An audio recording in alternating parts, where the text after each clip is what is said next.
Bonjour, c'est Cryptoly, j'espère que vous allez bien en ce samedi 21 janvier 2023.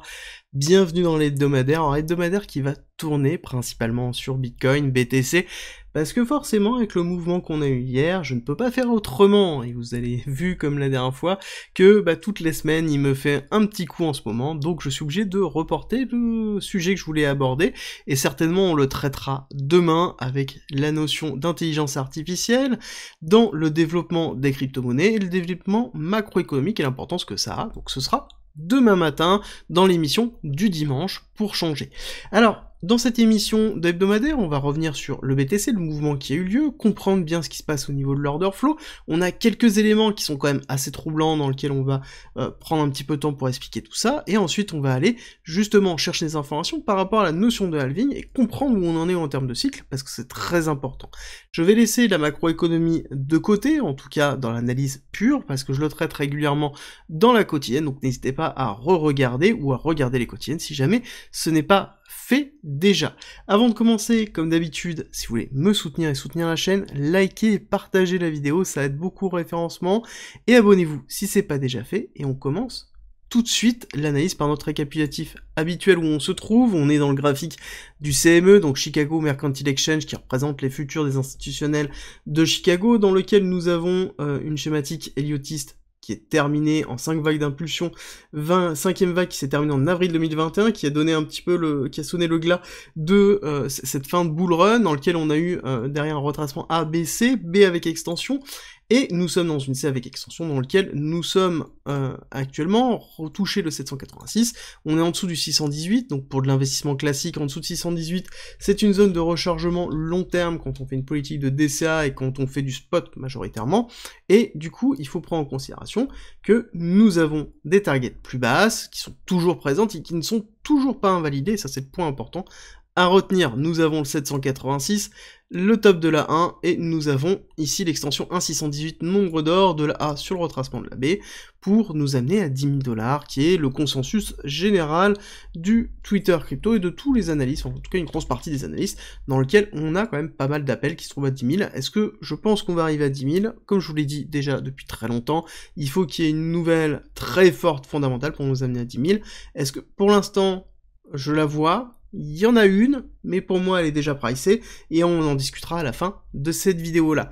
Alors sur le CME, ce qui est important de retenir, c'est que là actuellement, nous avons clôturé, donc pour rappel, le CME se termine vendredi soir, et donc ne travaille pas le week-end, et c'est ce qui nous fait justement ces gaps ici CME, qui sont amenés généralement à être retracés. On a travaillé déjà une partie, il reste un tout petit gap qui est encore en attente, mais surtout on a fait une clôture weekly, avec un break-off structure que l'on attendait déjà depuis un certain temps.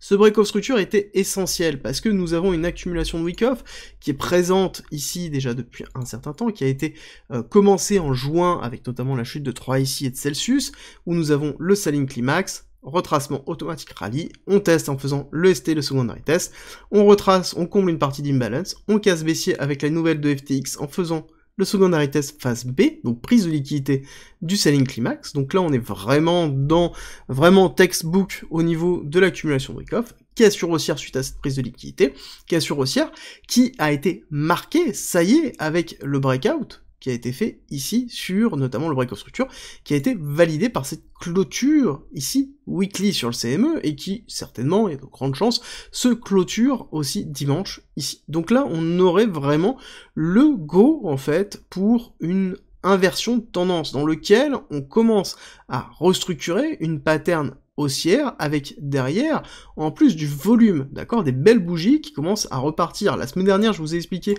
que les bougies structurelles qui se sont mises en place, notamment celle-ci, on n'en avait pas vu entière comme ça depuis très très longtemps. Et c'est justement un des signes très positifs pour le développement majoritairement du BTC. Et donc là, on est vraiment dans quelque chose qui est fort, et donc structurellement, nous sommes en train de repartir sur quelque chose d'haussier. Je rappelle que structure is king, d'accord, donc forcément, on parle d'abord de structure. Le fait qu'on ait pris ici cet imbalance et qu'on ait cassé, qu'on est en train de valider ici une clôture au-dessus, est un break of structure justement haussier. D'accord? C'est vraiment cette notion de break of structure qui est très important et qui nous permet de valider que on est sur quelque chose qui est haussier dessus, d'accord? Sur lequel, en tout cas, on est en train de partir sur une phase haussière. Si on passe en 4 heures, on voit quelque chose qui est déjà beaucoup plus intéressant, où on voit que ici on a même sur la chute vraiment effective du FTX, d'accord? On a bien aussi la mise en place d'une accumulation dans ce STB où on a un SC, AR, ST, STB, prise de liquidité avec juste une petite mèche, zone de go dans lequel on est en train de valider, ici vague 1, 2, 3, très impulsive où on va chercher légèrement au-dessus du 1,618, donc on est donc bon au niveau de la target, on retrace, on fait une 4, et on est en train de faire une 5 dans lequel on a fait le 0,5 de retracement, et enfin d'extension, et là on va chercher le 618 à 23 762, et dans lequel on a une cohérence avec le 2,618 qui serait en gros la target de 24 000 $, 24 000 $ qui serait au-dessus ici de cette zone de retracement. Ce qui est très important à noter, c'est que du coup ça sous-entend que là on est dans une partie d'extension dans lequel on aurait une target finale qui pourrait être quand même beaucoup plus haute, dans lequel on pourrait aller chercher les 25 800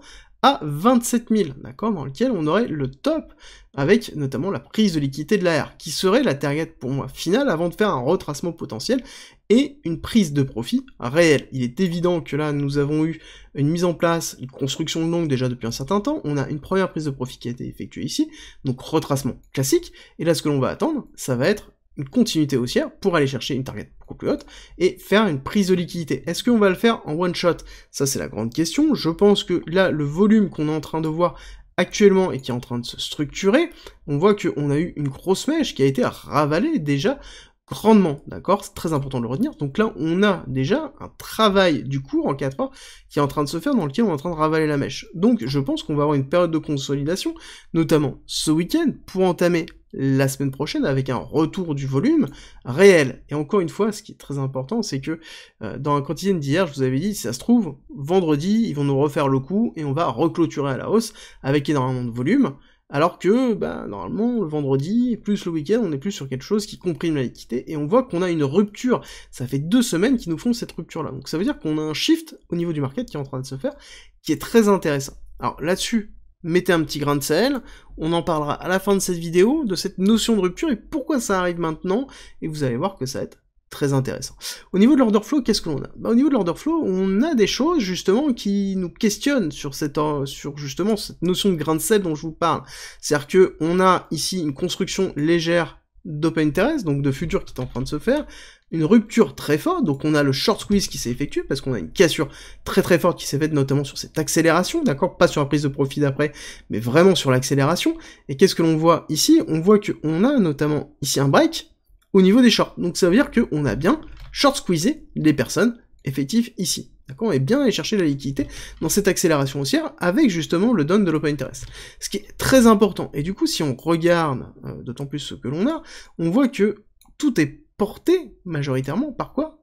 Par le perp, d'accord, le perpétuel. Donc encore une fois, là on se retrouve sur un marché qui n'est pas porté par le spot, qui est porté par le perpétuel, et que le perpétuel pousse très haut, et on le voit que là actuellement, ce premier mouvement et ce second, enfin le premier mouvement ici et le second mouvement sont portés par le perpétuel. Et ça c'est très important à retenir, ça veut dire deux choses. Ça veut dire que ici on pourrait très bien être dans une phase de distribution long terme, donc ça veut dire quelque chose dans lequel on pousse le cours très très haut en perpétuel pour pouvoir liquider justement majoritairement le spot, et qui pourrait aussi être une représentation de l'OTC, d'accord, on fait très attention à ça, je le note ici, je vais le supprimer, mais on va en parler à la fin de justement cette vidéo, dans laquelle on peut avoir justement cette peur-là, mais dans tous les cas, ça importe peu, parce que le cours est en train de valider ici le break of structure que l'on attendait. Oui, c'est pas le magnifique break of structure avec la rupture des 25 300, mais je vous avoue que si on casse les 23 300, ici, clairement, là, vous allez avoir quelque chose qui va pumper très très fort. Hein. Là, si on break ici sans faire de rupture avant, on va se retrouver sur quelque chose qui va très vite aller chercher les niveaux de support suivants. Donc le niveau de support suivant sera ici les 35 000, et on verra un BTC à 35 000. Donc on va pumper non-stop sur 10K. Ça, c'est sûr et certain. Ici, c'est totalement vide. Le DOM est vide, donc le Deep of Market, le Canada est totalement vide, donc on se retrouve sur quelque chose qui accélérera très très fort. Je pense que potentiellement, on peut aller retester les 27 000 comme je vous ai donné, ou retester ici le niveau des 25 pour pouvoir juste faire limite une prise de liquidité avant de pouvoir retester et pouvoir repartir. Pourquoi? Parce que si on revient justement sur notre ici travail en vague Heliotist, où on aurait justement vague 1, 2, 3, 4, 5, 5 dernière d'impulsif, ce qu'on va attendre c'est un retracement ABC, d'accord, un retracement qui va s'effectuer en premier temps, deuxième temps, troisième temps, classique, que l'on pourra voir, qu'on pourra statuer pour un retravail globalement, je pense, très fortement, ici, de cette zone très très forte dans laquelle on a retesté une fois, deux fois, rupture ici, donc la rupture de cette zone nous a entraîné justement cette première accélération, donc on aurait un retravail des 19 000 qui serait logique, d'accord? Encore une fois, il va falloir patienter, voir ce qui est en train de se passer.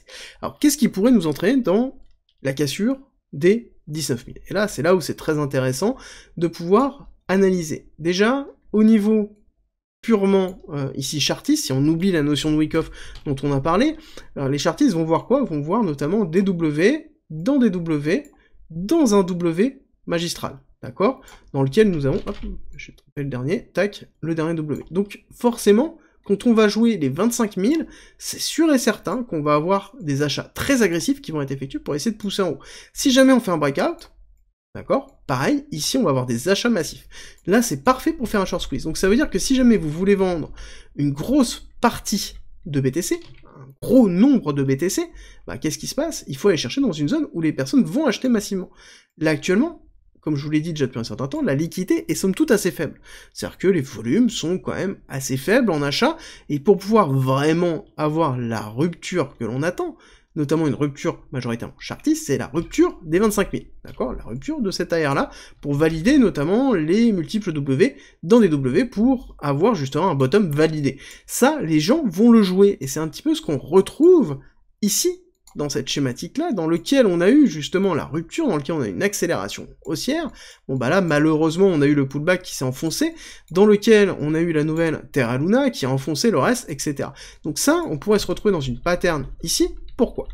Qui cherche potentiellement à vendre des BTC. Très important de le retenir, et là on va arriver dans la notion de pourquoi on pousse en perpétuel alors que le spot ne suit pas, et pourquoi on aura un mouvement perpétuel. Cette vidéo est sponsorisée par BitGet. BitGet qui est un exchange centralisé qui fait partie du top 3 en termes de volume de trading. C'est un exchange que j'utilise déjà depuis un certain temps et je trouve que c'est une bonne alternative non KYC pour diversifier un petit peu les différents échanges dans lesquels on se trouve. On n'oublie pas, avec ce qui a pu se passer avec FTX, il est toujours intéressant d'en avoir plusieurs, qui plus est non KYC, avec une limite de 20 BTC. On a un gros pool de liquidité, donc pour faire du trading, on a tout ce qu'il nous faut, et on retrouve tout ce que l'on retrouve classiquement avec les futurs, avec le trading spot, les grilles de trading, les effets de levier si on le souhaite, et avec le earning, on va retrouver l'ensemble des éléments comme le earn, le shark fin et le lunch pool qui sont toujours très intéressants et qui sont des produits à part dans lequel certainement je vous ferai une présentation. Nous avons à côté, donc je vous ai parlé des bots très intéressants où on va retrouver notamment les grid bots classiques mais aussi les DCA spot et les DCA futurs dans lesquels je vais vous faire une présentation parce que ce n'est pas des DCA classiques et il y a des choses à faire dessus. Je suis en train de vous préparer une petite vidéo pour ça. Si vous vous inscrivez avec BitGet, avec mon lien, en l'occurrence vous avez un maximum de 8000 $ de reward en fonction du dépôt que vous faites, le premier dépôt qui compte, et en plus, pour les 150 premiers, vous avez des rewards supplémentaires qui sont versés en bonus de trading. Si vous déposez 200 $, vous gagnez 30 $ en bonus de trading que vous pouvez utiliser pour ouvrir des positions, payer à vos filles. 500 $, 50 $. Si vous déposez 1000 $, vous recevez 100 $. Et si vous déposez 5000, vous récupérez 250 $ de bonus de trading, en plus des autres rewards qui sont donnés. Et en plus, avec le lien, vous avez moins 10% sur la totalité de vos filles. Donc c'est en commentaire et en description. Si vous voulez soutenir la chaîne, c'est le meilleur moyen, en plus de liker, partager et de vous abonner. On reprend tout de suite la vidéo. Il y a des éléments importants à retenir. Nous avons le chapitre 11 de Genesis qui a été déposé. On sait que Genesis et GBTC et justement Digital Currency Group, qui est derrière, qui est la holding qui possède tout ça, sont dans le mal déjà depuis un certain temps. C'est quelque chose qui, depuis la rupture de 3IC, et accentué par FTX, existe, on le sait, c'est quelque chose qui est pricé, globalement tout le monde le sait. C'est aussi une des raisons pour lesquelles on ne voit pas beaucoup de spots actuellement, et que tout se passe par le perpétuel. Et c'est là où il faut prendre un petit peu en corrélation ça. Et il faut comprendre qu'on a GBTC qui parle potentiellement donc de libérer 20%, de racheter 20% de ses assets pour libérer sur les holders. Donc ça veut dire libérer une partie de ces BTC, donc c'est-à-dire 20% de ces 600 000 BTC, pour pouvoir justement refinancer une partie des holders qui possèdent. Et il faut comprendre qu'il y a une partie des holders qui sont détenus notamment par Genesis, ou en tout cas les deals qui sont été effectués avant le chapitre 11, donc il y a beaucoup de deals sur l'equity, sur GBTC et sur justement Digital Currency Group, donc on est en train d'avoir un deal qui est en train de se faire. Et là il faut prendre en considération ça. Ça ne veut pas dire que les BTC vont être market. Très très loin de là, d'accord? Les BTC ne seront pas market, ils seront OTC. OTC, ça veut dire over the counter, ça veut dire quoi? Ça veut dire que on les vend en dehors du marché classique sur des deals complets. Qui serait capable d'acheter les 100K ou 200K BTC qui pourraient être vendus?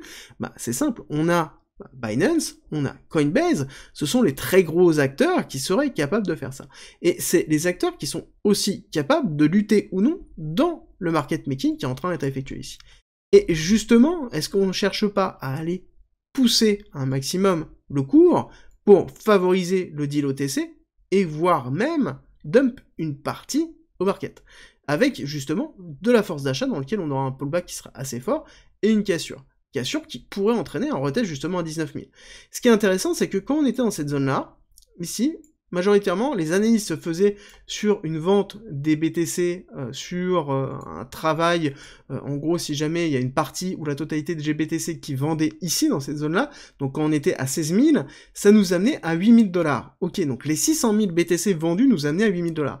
Que se passe-t-il si on est à 26 000 et qu'il y a 500 000, 300 000 BTC? Bon, ben on reteste ces 19 000. Donc il n'y a rien d'illogique en train d'être effectué. Et si on regarde justement cette notion-là de potentiellement, donc là on est sur l'hypothèse, hein, je ne dis pas que c'est ça, mais il faut le prendre en considération, il faut mettre un pourcentage de possibilités dessus, et vraiment le prendre en considération dans le calcul du risque qu'on va effectuer. Si jamais on break, donc je vous ai dit que j'avais pris notamment ici une partie de profit sur le break of structure, en tout cas sur un retest qui était effectué, clairement je reprendrai des profits quand on sera à 25. Clairement, je reprends des profits quand on est à 25, et idéalement, si jamais on break, je laisserai toujours tourner une partie, mais ça c'est logique, c'est normal. J'ai une partie qui est en spot, ok, là, mais sur les ordres que j'ai et que je laisse tourner en futur, c'est sûr et certain que je laisserai tourner peut-être 30 ou 40% de ma position, mais je vais reprendre des profits structurels. Sûr et certain, quoi qu'il arrive, ici, sur le retest des 25, je prends des profits. Voilà, c'est évident. L'autre point que je voulais aborder, c'est justement la notion de halving et un petit peu de cycle où on est. Ce qui est très important, c'est qu'on arrive dans une zone de cycle qui est très fort, qui est représenté déjà depuis un certain temps, où justement j'ai la zone des 6 février qui représente plusieurs choses, qui représente le discours de la relevée des taux potentiels de la Fed, donc qui va être très important sur le marché global, qui représente aussi le delta des 450 jours avant le halving, qui est très important aussi, et quand on regarde les courbes précédentes, systématiquement, avant le halving, on a toujours une construction du cours, alors que ce soit sous une forme de ranging plus ou moins structuré, ou que ce soit sur une accélération et une cassure baissière. Et donc on pourrait très bien avoir ce signe-là de rupture, parce que ici on n'avait pas de signe de rupture avant très longtemps, là on commence à l'avoir ici très vite, d'accord? Là on est en train de faire un signe de rupture très important, d'ailleurs signe de rupture dans lequel c'est la première fois depuis qu'on a chuté en novembre 2021, où on ravale un événement crypto. Ça veut dire quoi? Ça veut dire que ici on a eu Terra Luna, on n'a pas ravalé Terra Luna. Ici, on a eu cassure de Celsius 3 ici, on n'a pas ravalé cassure de 3 ici, on n'est pas allé retester les 30 000. Là, on a ravalé le point dans lequel on était sur FTX. Niveau très important, justement pour la suite, et qui, pour moi, est suffisamment remarquable pour être noté et qui pourrait justement être important. L'autre niveau aussi ici, c'est que lorsqu'on a eu la première cassure et qu'on a eu Terra Luna, on n'est pas allé chercher les 51 000, d'accord? On n'est pas allé faire un break of structure. Et donc là, on est en train de se structurer sur un break of structure qui est très important pour moi, et c'est pour ça que la target serait 25 500 pour vraiment valider ce break of structure avant potentiellement de faire un retracement qui est classique, dans lequel on a un retracement avant le halving, donc on a une prise de profit avant, effectif, et on retravaille le cours et on repart juste avant le halving, et c'est ce qu'on voit dans les autres cycles. Donc là, on est dans quelque chose qui est un petit peu comme on a pu le voir. Et ce qui est important, c'est qu'on a bien la divergence haussière qui est en train de se valider, ici, avec une accélération du momentum, qui est quand même bête, parce qu'on n'a pas vu d'accélération de momentum comme ça depuis très très longtemps, en tout cas avec une telle vélocité, bah ça fait très longtemps, bah oui, ça date de mars 2020, où on n'a pas vu cette accélération comme ça. Et donc, c'est pour ça que moi, personnellement, je considère que c'est un signe qui est très important. Il faut prendre en considération aussi que potentiellement, là, le mouvement est porté par le perpétuel et pas par le spot, qu'on a un risque sur GBTC, sur Genesis, qui n'est pas celui que l'on pense, qui est la dissolution de GBTC. Ça n'arrivera pas, ça je vous l'ai expliqué. Pour moi, c'est ma vision, je vous invite à regarder les vidéos que j'ai dédiées exprès pour ça. Mais pour moi, en effet, nous avons une forme de montée de prix forcée sous forme de perpétuel, soit pour forcer un mouvement haussier encore plus haut, soit pour forcer justement un prix de l'OTC et potentiellement favoriser de l'achat, et il va falloir surveiller vraiment le break des 25 000 parce que je pense qu'on risque d'avoir pas mal de manipulations, et c'est à nous de faire attention dans la construction de nos positions. Avant de se quitter, je vous rappelle que le Discord est en commentaire, c'est gratuit, et c'est un lieu de partage et d'échange autour de la crypto-monnaie, de la blockchain, du trading et de l'investissement. N'hésitez pas à rejoindre justement notre communauté de passionnés, et pour tous ceux qui veulent soutenir la chaîne et le Discord, on a mis en place un premium avec plus de contenu, avec plein de choses, comme par exemple 100 vidéos, 300 pages de formation et de guides structurés autour d'un parcours pédagogique. On y en rajoute toutes les semaines, donc ça grossit toutes les semaines. Vous y retrouverez aussi des stratégies de trading, des stratégies d'investissement, des analyses, des lives hebdomadaires, des briefs quotidiens que j'effectue sur le marché, plein de choses, plein de contenu. N'hésitez pas à nous rejoindre, et je vous mets une petite vidéo en haut à droite pour les curieux. Je vous dis à tout de suite.